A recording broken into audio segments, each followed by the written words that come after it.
ಕೋಟ್ಯಾಧಿಪತಿ. ಅರ್ಥ ಆಯ್ತಾ? ಊಟ ಹಾಕದೆ ಇರಲ್ಲ. ಬಟ್ ನನ್ನ ಎಕ್ಕಡ ಕೂಡ ಕನ್ನಡ ಇಂಡಸ್ಟ್ರಿಯಲ್ಲಿ ಬರೋಲ್ಲ. ನಾನು ಎಕ್ಕಡ ಕೂಡ ನಾನು ಕನ್ನಡ ಪಿಕ್ಚರ್ ಮಾಡಲ್ಲ. ಅರ್ಥ ಆಯ್ತಾ? ಒಂದು ಒಳ್ಳೆ ಸಿನಿಮಾ ಕೊಟ್ಟಿದ್ದೀನಿ.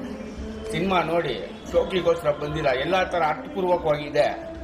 ಅರ್ಥ ಆಯ್ತಾ? ಕನ್ನಡಿಗರು ನೀವೇನಂತೀರಾ? ಕನ್ನಡ ಅದು ನಮ್ಮ ಕನ್ನಡ ಬೆಳೆಸ್ಬೇಕು, ಅದು ಇದು ಏನ್ರಿ ಬೆಳೆಸೋದು ನೀವು? ಕನ್ನಡ ಬೆಳೆಸ್ತವ್ನು ನಾನು, ಕನ್ನಡಕ್ಕೋಸ್ಕರ ಹೋರಾಟ ಮಾಡಿದವ್ನು ನಾನು. ಇದು ಬೇಕಿತ್ತ ಈ ಮಾತುಗಳೆಲ್ಲ ನಾನು ಮಾತಾಡೋದು? ಅರ್ಥ ಆಯ್ತಾ? ಸಿನಿಮಾ ನೋಡ್ಬೇಕು. ಇಷ್ಟ ಆಗಲ್ವಾ? ಬೇಡ, ಒಂದ್ಸರಿ ನೋಡಿ. ಅಂತ ಕಚಡ ಪಿಕ್ಚರ್ ಮಾಡಿಲ್ಲ ನಾನು. ಗಾಂಧಿನರ ತುಳಿದ್ರು ಕೆಲವರು. ನಮ್ಮ ತಂದೆ ಮೇಲೆ ನಾನು ಇಟ್ಟು ಹೇಳ್ತೀನಿ, ನಮ್ಮ ತಂದೆಗೋಸ್ಕರ ನಾನು ಸುಮ್ಮನಿರೋದು. ಈ ಸಿನಿಮಾ ದುಡ್ಡು ಬರುತ್ತೋ ಹೋಗುತ್ತೋ ಅದನ್ನು ಕೇರ್ ಮಾಡಲ್ಲ. ಅರ್ಥ ಆಯ್ತಾ? ನಮ್ಮಪ್ಪ ತಲೆ ಹೊಡೆದ ದುಡ್ಡಲ್ಲ ಇದು. ನಮ್ಮಪ್ಪ ಬೆವರು ಸುರಿಸಿರೋ ದುಡ್ಡು, ನಮ್ಮಪ್ಪ ದುಡ್ಡೇ ಇದು. ಯಾರ ಹತ್ರ ನಾವು ಸಾಲ ಮಾಡಿಲ್ಲ. ಬಟ್ ಒಂದು ಹೇಳ್ತೀನಿ, ಒಂದು ಕಲೆನ ತುಳಿತಾ ಇದ್ದೀರಾ. ನಾನು ನಾನು ಪಟ್ಟಿರೋ ಕಷ್ಟ ಸಿನಿಮಾಗೆ ಎಷ್ಟು ಪಟ್ಟಿದ್ದೀನಿ. ಒಂದು ನನ್ನ ಸಿನಿಮಾ ಚೆನ್ನಾಗಿಲ್ವಾ? ಹಾಡುಗಳು ನೋಡಿ ಖುಷಿ ಪಟ್ಟಿಲ್ವ ನೀವು? ಯಾಕೆ ಥಿಯೇಟ್ರಿಗೆ ಬರೋಲ್ಲ? ಹಿಂದಿ ಪಿಕ್ಚರ್ ನೋಡ್ತೀರಾ? ಎಲ್ಲ ಪಿಕ್ಚರ್ ನೋಡಿ. ನಾನು ಯಾವ ಪಿಕ್ಚರ್ ನೋಡ್ಬೇಡಿ ಅಂತ ಹೇಳಲ್ಲ. ನಮ್ಮ ಪಿಕ್ಚರ್ ಯಾಕೆ ನೋಡಲ್ಲ? ಎಷ್ಟು ಜನ ಬಂದಿದ್ರಿ ಅವತ್ತು ಥಿಯೇಟ್ರಿಗೆ? ಯಾಕೆ ಬರ್ತಿಲ್ಲ? ತುಂಬ ನೋವಾಗುತ್ತೆ.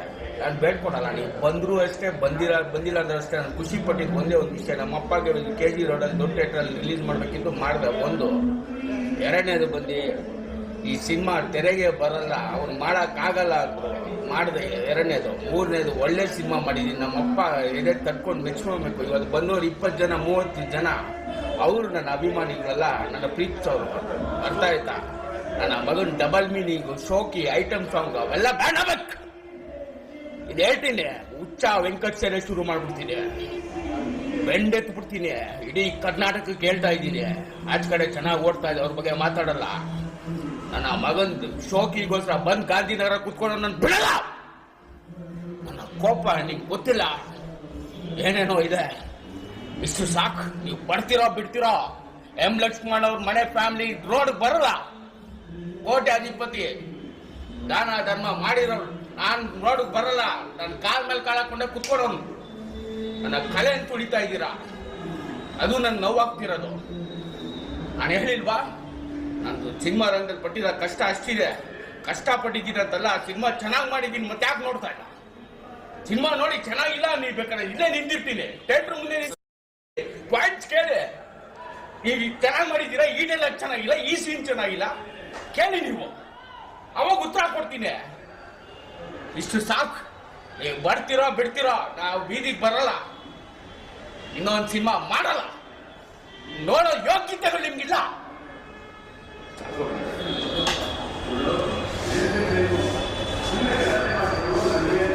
ಇದೇ ಕೊಡ್ಬೇಕು ನೀವು ಲೈವ್.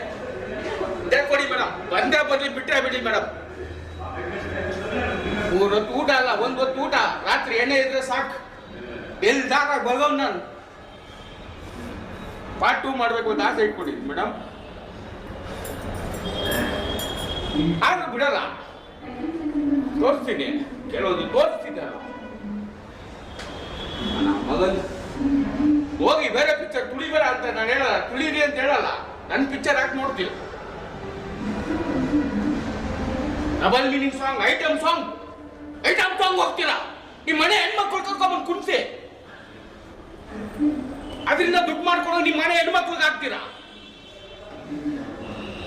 ಯಾವ್ದೋ ಹೆಣ್ಮಗುನ ಬೇರೆ ತರ ತೋರಿಸ್ಬಿಟ್ಟು ನಿಮ್ಮನೆ ಹೆಣ್ಮಗುನ ಮಾತ್ರ ಭದ್ರವಾಗಿ ಇಟ್ಕೊಂಡು ಮನೇಲಿ ಭದ್ರವಾಗಿ ಇಟ್ಕೊಂಡು ಅವ್ರಿಗೆ ಊಟ ಹಾಕ್ತೀರ. ಅದು ಊಟ ಅದು ವಿಷ ತಗೊಳ್ಳಿದ್ದೀನಿ ಅಂತ ತೋರಿಸ್ತೇನೆ. ನನ್ನ ಮಗ ಇಡೀ ಪ್ರಪಂಚ ಅಲ್ಲಾಡಿಸೋ ಶಕ್ತಿ ಇರೋ ನಾನು.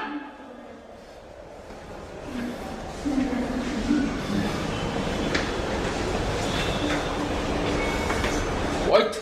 ಬಟ್ ಒಂದ್ ಹೇಳ್ತೀನಿ, ಇದು ಕೊಡ್ಬೇಕು. ಈ ಸಿನಿಮಾ ಮಾಡಿದ ಇಬ್ಬರಿಗೋಸ್ಕರ, ಒಂದು ನಮ್ಮ ತಂದೆಗೋಸ್ಕರ, ಇನ್ನೊಂದು ರಮ್ಯಾ ಅವ್ರಿಗೋಸ್ಕರ. ನಾನು ಅವ್ರು ಹುಟ್ಟಿದಪ್ಪ ಅಲ್ಲಿ ನೋಡ್ತೀನಿ. ಸಿನಿಮಾ ಮಂಡ್ಯ ಕೊಡ್ತಾ ಇದ್ದೀನಿ. ಮಂಡ್ಯ ಜನತೆ ನನ್ನ ಪ್ರೀತಿಸೋರು ಇದೀರಲ್ವಾ? ತೋರಿಸ್ತೀನಿ. ನಾಳೆ 4:15 ಶೋ ಬರ್ತೀನಿ. ಇವತ್ತು ಲೈವ್ ಮಾಡಿ ಮೇಡಮ್. ಇದು 4:15 ಬರ್ತೀನಿ ಮಂಡ್ಯಗೆ. ಅಲ್ಲೂ ತುಳಿದ್ರು, 4 ಶೋ ಕೊಟ್ಟಿದ್ರು. ಇದನ್ನು ತೋರಿಸ್ಬೇಕು ಲೈವಲ್ಲಿ. 4 ಶೋ ಕೊಟ್ಟಿದ್ರು, ಪೇಪರಲ್ಲಿ ಹಾಕ್ಸಿದೀವಿ. 1:15 ಮಂಡ್ಯಕ್ಕೆ ಬರ್ತಾ ಇದ್ದೀನಿ. ರಮ್ಯಾ ಹುಟ್ಟಿದಪ್ಪ ಪ್ರಯತ್ನ ಅಂತ ಹಾಕ್ಸಿದ್ದೀನಿ. ಇಲ್ಲ, ಬೆಳಿಗ್ಗೆ 1:15 ಕೊಡೋಕ್ಕಾಗಲ್ಲ. 4:15 7:15 4 ಶೋಗೆ ಸರ್ ಬುಕ್ ಮಾಡಿರೋದು. 4 ಶೋ ಬುಕ್ ಮಾಡಿರೋದು 2 ಶೋ ಕಟ್ ಮಾಡ್ಬಿಟ್ರು. ಪೇಪರ್ನೆಲ್ಲ ಹಾಕ್ಸ್ಬಿಟ್ಟಿನಿ 1:30ಕ್ಕೆ ಬರ್ತೀನಿ ಅಂತ. ಇವಾಗ ಜನ ಬಂದ್ಬಿಟ್ಟು ಅಲ್ಲಿ ಬರ್ಬಿಟ್ಟು ನನ್ನ ನೋಡಕ್ಕೆ ಎಲ್ಲ ಬರ್ತಾರೆ. ಇದಾರೆ 10 ಜನ, ಇವಾಗ 20 ಜನ ಇಲ್ವಾ? 10 ಜನ ಸಾಕು. ಅಯ್ಯ, ನಾನು ಬದುಕಿರೋದು ಒಂದೇ ತಿಂಗ್ ಕೇಳಿ, ಯಾವ ನಂಬ್ಕೊಂಡು ಬದುಕಿಲ್ಲ. ನಮ್ಮ ತಂದೆ ತಾಯಿ ನಂಬ್ಕೊಂಡು ಬದುಕಿರೋ ನಾನು ಒಬ್ಬನೇ. ನಾನು ಓಡಾಟ ಮಾಡೋ ಶಕ್ತಿ ಇರೋ ನಾನು. ಅರ್ಥ ಆಯ್ತಾ? ನಾಳೆ 4:15 ಶೋ ಮಂಡ್ಯಕ್ಕೆ ಬರ್ತಾ ಇದ್ದೀನಿ ರಮ್ಮಿನ್ಗೋಸ್ಕರ, ರಮ್ಮಿನ್ ಪ್ರೀತಿಗೋಸ್ಕರ. ಈ ಪಿಕ್ಚರ್ ಹೋಯ್ತು ಅಂದ್ರೆ ನಾನು ಕೇರ್ ಮಾಡಲ್ಲ. ಬಟ್ ಒಂದು ನೋವಿದೆ, ನಮ್ಮ ತಂದೆಗೋಸ್ಕರ ರಮ್ಮಿನ್ಗೋಸ್ಕರ ಮಾಡಿ 2ನೇ ಭಾಗ ಮಾಡಬೇಕು ಅಂತಿದ್ದೆ. ನಿಮ್ಗೆ ಯೋಗ್ಯತೆ ಇಲ್ಲ ನೋಡಕ್ಕೆ. ನನ್ನ ಮಕ್ಕಳ ಬದಲಾಗ್ಬೇಕಿಲ್ಲ. ನನ್ನ ಮಗನ್ ಎಂತೆಂತ ನನ್ನ ಮಕ್ಕಳು ಶೋಕಿ ಮಾಡ್ಕೊಂಡು ಮಾಡ್ತೀರ ಸಿನಿಮಾ. ನನ್ನ ಸಿನಿಮಾ ನೋಡಿ, ನನ್ನ ಮಗನ್ ಟೈಮ್ ಪಾಸ ಇದಾಕ್ಬೇಕು ಸರ್. ತಾವು ದಯವಿಟ್ಟು ಚಾನಲ್, ನನ್ನ ಮೀಡಿಯಾ ಪ್ರೆಸ್ ಯಾವತ್ತೂ ನಾನು ದೂರಲ್ಲ. ನೀವು ಹಾಕಿ ನನ್ನ ಪ್ರೋತ್ಸಾಹ ಕೊಟ್ಟಿದ್ದೀರಾ. ಜನ ಬರ್ತಾ ಇಲ್ಲ. ಯಾಕೆ ಬರ್ತಾ ಇಲ್ಲ? 11 ಪಿಕ್ಚರ್ ರಿಲೀಸ್ ಆಗುತ್ತೆ. ಹೋಗ್ಲಿ, 11 ಪಿಕ್ಚರ್ ಹೋಗ್ಲಿ. ವೆಂಕಟ್ 1 ಪಿಕ್ಚರ್ ಹಾಕ್ಬಿಟ್ರೆ